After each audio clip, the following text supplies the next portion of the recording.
What's up, you guys? Your girl G here. Welcome back to your girl's channel. Appreciate you for tuning in. Just coming to talk to y'all really fast about Belle Collective. Y'all know Belle Collective has been doing the dang thing over there on OWN. I missed last week's episode, but wasn't too much last week and not really too much this week, but enough to talk about, just enough to give us a little yang. Honestly, I am just Tisha, girl. I'm so disappointed. We were all rooting for you. By the end of the episode, this bitch done crumbled. We thought you was gonna be able to stand tall to your dude. Whatever. I can't even think of his name right now, so I'm just gonna call him Big Head right now because the nigga head is big. I can't think of his name. Lateshia and what's his name? I can't think of it right now. Drop down in the comments. But yeah, so Big Head was able to get her to crumble. You over sitting there, Lateshia, you over there acting like the booty butt end of the bread. You are not the yellow taffy. Yellow Laffy Taffy. I'll say yellow taffy. You know what I mean, girl. You not to be played with, okay? That's what I'm trying to say. But god dang it, y'all, she crumbled. But yeah, we'll talk about that when we get to that part of the episode. So let's just go ahead and get into things. If you're new to my channel, I appreciate you for tuning in. Everybody else, drop down in the comments. Make sure you hit that thumbs up button and let me know that you guys stopped by and tell me how you feel about the episode, okay? And look, I'm rocking my little Four Loko. Shoot, I'm at home today. I'm chilling. I'm big chilling today. So I got on my big baggy tee. Got on my little Four Loko top. Hey, shout out to Four Loko. Now look, if you have a Four Loko story, drop down in the comments. I definitely want to hear it because that's everybody's coming of age. A Four Loko, that is everybody's coming of age drink. Y'all know what it is. That Four Loko, you drink 2 of those, but you be out. Okay, I got a lot of memories with this one right here. I got a lot of memories, but I definitely want to hear about y'all. Y'all drop down in the comment if y'all have any Loco stories. All right.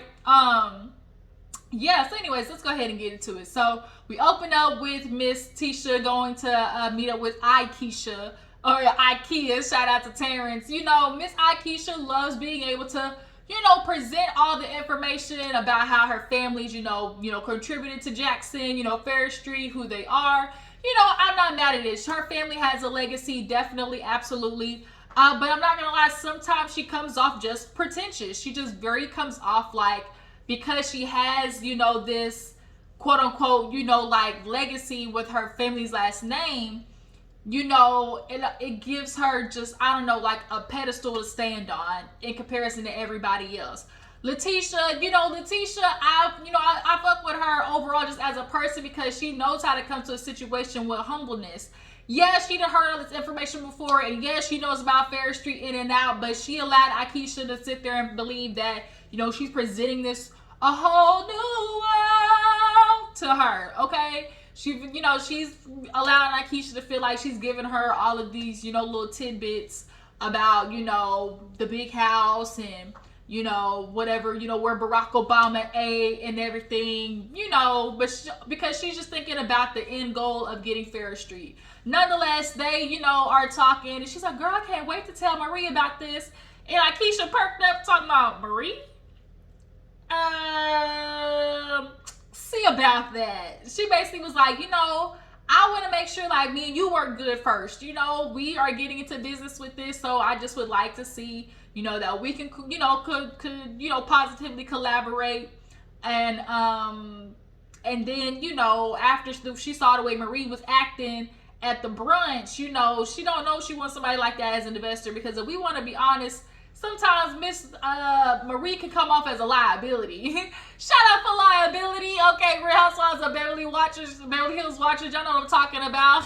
Shout out to liability. Shout out to being a liability. Okay, Miss Marie looks like a liability as a friend, feels like a liability as a friend. She just does not consider anybody else outside of her. It's very apparent. Most of the time, she does not consider other people outside of her. Although she does help a lot of people just in general. And that's like selflessness. When she has her moments of, being a brat and it's about, me. It's quite annoying. And that's kind of what happened. As a matter of fact, let's go ahead and move on. So we see Miss Lateshia and Marie meet. Now, here's what I'm going to say. Miss Marie, keep that hairstyle, the shave, low cut blonde, bang over. Keep that right there. I don't want to see another George Jefferson wig. I don't want to see another, Marilyn Monroe wig. I don't want to see Nathaniel of none of those things. And I'm also confused.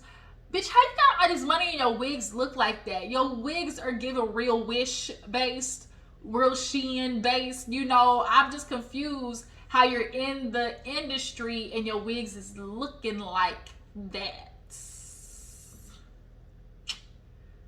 You had one of them wigs that definitely looked like you was belonging on, Mount Rushmore. Not gonna lie.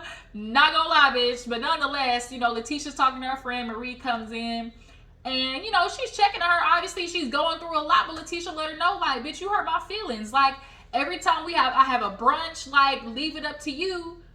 You get up, honestly. And Marie wants to be in the confessional acting dumb and, like, trying to really almost like backpedal pixie pop on her energy that she knows she's bringing into these brunches, because she's like, I'm always the one getting blamed. I try not to say nothing. I'm always getting blamed because I'm the person who's the most vocal and transparent. So that means I'm gonna be in trouble. And even if I say, plead the fifth, I'm damned if I do, damned if I don't. And it's like, you're missing the point. It's not about what you say. Most of the times, it's about how you say it and the energy in which you are doing things, Marie. And you carry a very pessimistic attitude in these situations, a very dark energy. You come in like a gray cloud, just like you can just hear the rumblings of thunder walking, over you when you come into these situations. And it's amazing how you're just not emotionally mature enough to understand, look, if I fuck with you, Letitia, and you my friend, I could put away my feelings for literally 10 minutes so this could be a success for you. And that's all Letitia was asking. So she wants to pull this, well, because I want to be your friend. I don't want to jeopardize nothing. I'm just going to uninvite myself. That's the solution. Uninviting yourself, honestly, is not the solution. It's not, because then you're showing like you really cannot give genuine support to your friend. How are you going to uninvite yourself and think that's gonna stop the issues that you have with Letitia? One, and two, feel like that's gonna be a representation of the type of reciprocation that you would want in your friendship with Letitia. From this friendship, it's looking like Letitia definitely is doing more of the brunt work, if we want to be real. But nonetheless, Marie's giving her, what she's saying about me. Why would you want me to even be in a room with somebody who's going to tear me down?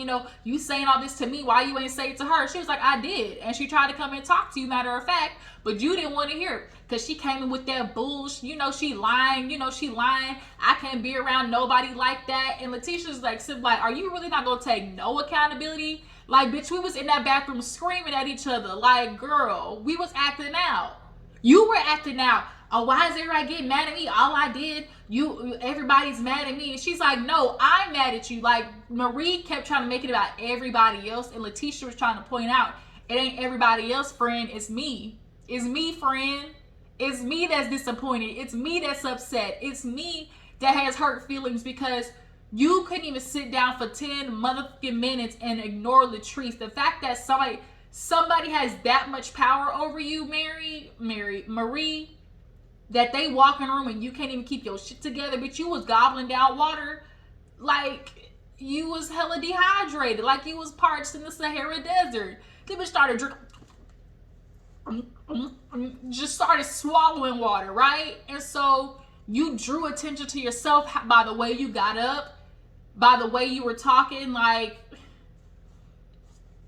you made it about you. And that's all Letitia is wanting you to acknowledge, is like, damn, you know what, I could have, just simply admitting and saying, damn, I couldn't handle the situation, or, dang, friend, I'm sorry that you think it's not coming across that I don't support you. I'm just wrapped up in these things, and I'm not considering how it could affect you. Like, Marie lacks just insight of how her actions can come across to other people and how they can be selfish. So Letitia basically trying to hold her there, but Marie don't want to listen. She don't. She feel like until that bitch apologize and I hear what I want to hear, like, you get nothing from me. Okay? And I understand, not trying to give somebody the energy or be around somebody that pulls you down. But it's like, sometimes overruling that for the sake of loving somebody like as your friend, like you should be able to do that. I feel like I really feel like you should be able to do that. Like, could y'all like could are y'all more like Marie, where it's like, man, don't put me in a room with that bitch? Or is it like you are grown enough to be in a room and understand, like, my energy, I'm not even gonna focus on that heifer. I'm gonna focus on my friend because this is who I'm really for. Like, is Marie doing too much? Y'all feel like Marie is doing too much in this situation with Latrice? But moving on, we see a moment where Aikisha, she goes out, you know, for a little coffee date with her mans. Y'all know her mans is from New York. That's the hometown for me. I was born in Queens. You know, BK Queen, stand up. Okay, shout out to New York. No, I'm supposed to go to New York, I think, for Christmas. I'm gonna go back to New York for Christmas, but nonetheless, he comes down, and y'all know Aikisha is basically trying to convince him, you know, come down to Jackson. And most people who live in the city life, born in the city life, like, that's their spot. Like, they stay in the motherfucking city. Like, they stay there, right? The only reason people really have been moving down here lately is because, bitch, inflation, okay? Inflation. For $2,000, you really get a hole in a wall in New York, but $2,000, you know, you can get a two-bedroom down here, you know, in the South. And so that's what they're considering, you know, when they flock down here after the pandemic, after the panorama. But nonetheless, you know, he's asking questions like, why this kind of sounding permanent? Why is this sounding like, you know, we gonna be here for the long haul? And she's trying to, you know, portray to him like, look, didn't I go up to, you know, up to Jersey or New York, like, for your family and stayed there for 10 years? You know, if I'm able to do that for you, like, babe, why can't you do that for me? Like, Ferris Street is something that is going to take a little bit longer than I expected. You know, we have to do the break ground and break down buildings and all type of stuff. So that's going to take at least 2 years. And so as of right now, he's just kind of like, we'll see. But she might have sort of kind of at the end of the episode, changed his mind. Or matter of fact, let's go ahead and get into it. So they actually go house hunting. She's like looking around, and this is where we see Sogucci do her thing. You know, she's a realtor. And she said it, a realtor. And Sogucci, she's like, I know Aikisha, you know, she wants something a little bit more upscale, you know, a little more modern. How she said it, a little more modern. A little more modern. You know, you can look at Aikisha and tell what type of house she want. Okay, she just screams. Y'all know what I'm talking about. Just screams. You know. You know, Aikisha just screams like. What's the word? I'm not trying to be mean, but like.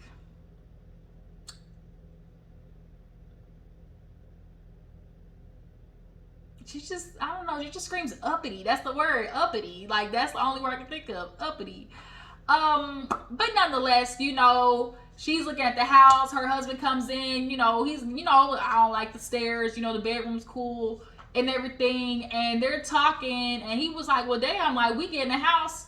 This kind of look more permanent than, you know, why it look like we gonna be down here for the long haul? That's all he can say. Why is it feeling more permanent? Why is it feeling more permanent? And she's like, look, Nickel, okay, like I reiterated before, if I can be up there in Jersey, like so much so her family's been flying to Jersey for holidays, for events, for birthdays and everything like that. If I'm able to manage that for you, you can manage being down here in Jackson, you know, for 2 years. And she doesn't want to rent. Like, she's like, I don't want to be paying somebody else's, you know, mortgage, just staying. And I can respect that. Like, if I'm going to be down here paying money, bitch, it might as well be for me, you know?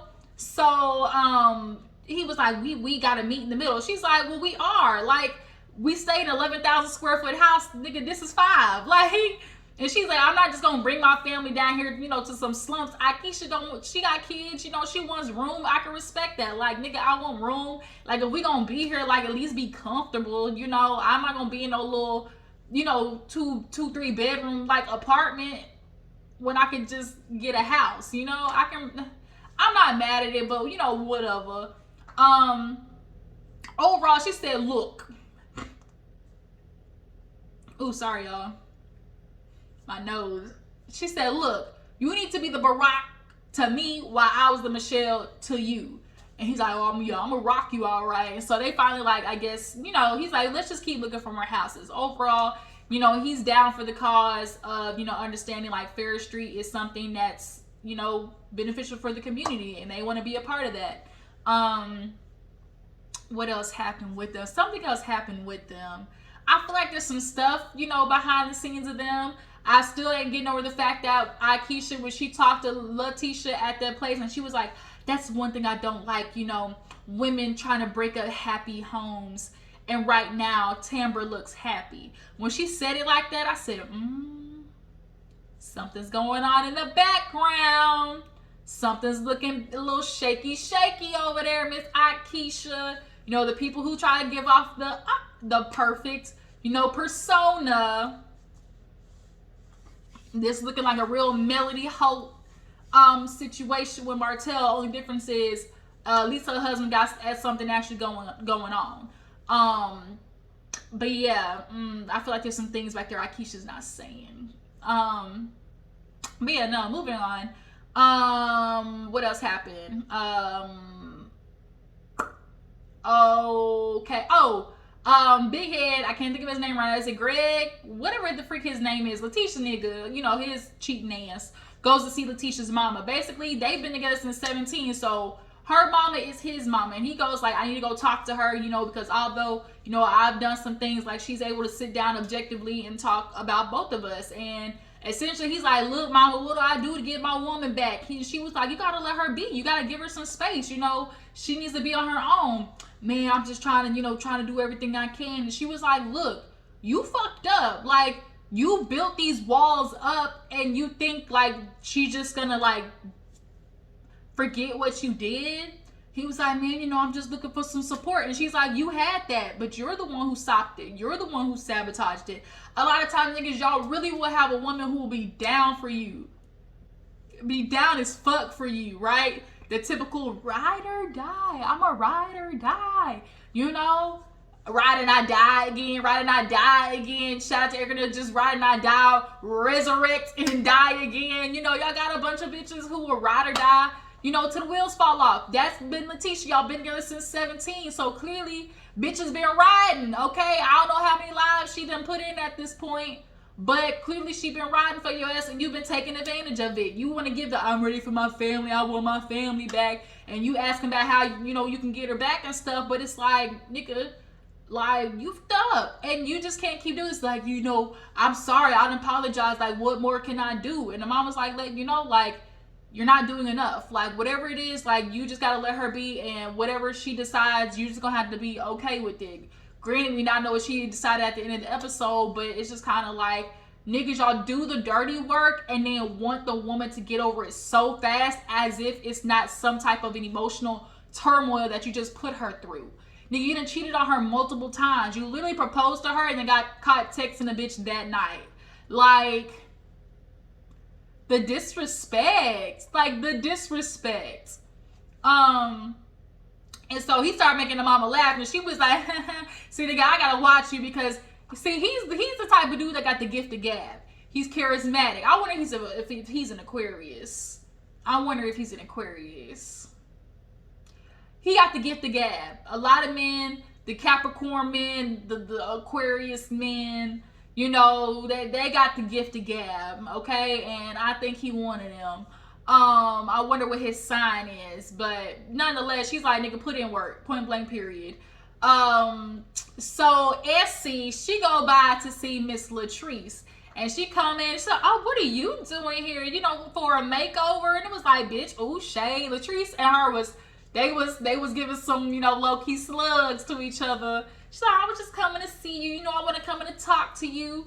And they sit down, and she was like, they start getting on the fact that, oh, you know, you wanted to do something or whatever. She was like, no, you know, we also got our own products. And she's like, well, I'm glad I could inspire y'all. And she was like, bitch, it was no inspiration. You know, we are serious out. You know, there's things you don't know. We're both licensed in cosmetology, you know, so we've been doing this too. You know, we are for real. You know, we not just, she said something book would, but you in the hood. And she was like, bitch, I may be in the hood, but at least I'm worldwide. She pulled a bitch, I'm worldwide, you know, a candy moment. You know, Goddess Links is worldwide. So Essie, like, they honestly could have went all day trading slugs with each other. But Essie's like, look, I want to reconcile. So she's like, being honest about the fact that, girl, your hands ain't clean. And I was looking for the moment to be like, because I didn't know for sure about Latrice, like Marie being pissed off about Latrice. I'm like, where are the facts? Where are the clues? You know, I'm over here with my goddamn magnifying glass, like trying to figure out, okay, Latrice, are you a part of this or not? Latrice, like Essie put it, bitch, you ain't do the stabbing. You might not have done the stabbing, but your hands was damn near on the knife, because she brings up how, you know, you ain't clean because they have a recording of you talking to somebody and be like, oh no, not Lateshia, but you know, Marie, it's you know, whatever, or something like that. And so she's like, yeah, I said it. So it's like you're admitting, basically Latrice feels like, because I have no loyalty to Marie, I have a friendship with Tisha. This person had the information, and I basically told them, no, don't do Lateshia, but I don't give a damn about Marie. Basically, do what you do. And it's kind of like, Essie kind of felt like, well, damn, like, you saying that you don't care about another black woman, and she was like, well, she don't affect me none.